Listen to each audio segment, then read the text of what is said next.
This Abu Naser news. আমি নির্বাচন ইশতেহারের ছাত্রদের যে প্রকল্প তা নিয়ে কথা বলার জন্য ইশতেহারের ভেতরগুলো কী কী রয়েছে সেগুলো অলরেডি এখানে উল্লেখ করা আছে। যেমন হচ্ছে স্বাস্থ্যের বাংলাদেশের ভিতরে রয়েছে জবাবদিহিতামূলক দুর্নীতিমুক্ত স্বাস্থ্যসেবা, নতুন 1 লক্ষ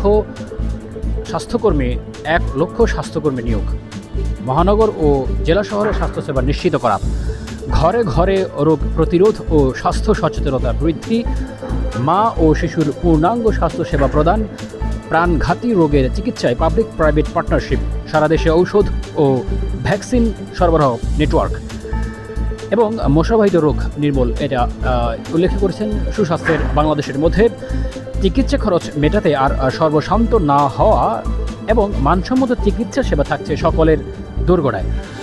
এরপর রয়েছে নদী, খাল, বিল ও পরিবেশ রক্ষা। জনাব তারেক রহমান সাহেব তার জাতীয়তাবাদী দলের নির্বাচনী ইশতেহার সবচেয়ে বেশি উল্লেখ করেছেন তিনি 20,000 কিলোমিটার খাল খনন করবেন।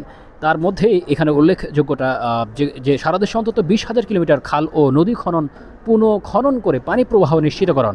আমরা জানি এই প্রকল্প নোয়াখালী বিভাগ বা নোয়াখালী অঞ্চলের মানুষের জন্য এটা খুবই উপকৃত একটি প্রকল্প।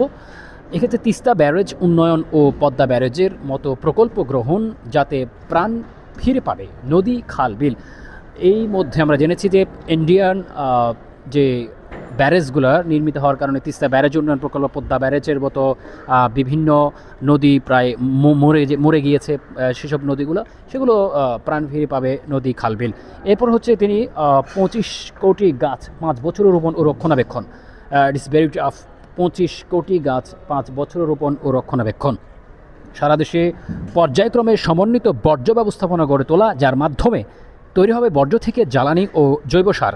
রিসাইক্লিংয়ের মাধ্যমে পরিবেশ হবে দূষণমুক্ত। This is a very interesting.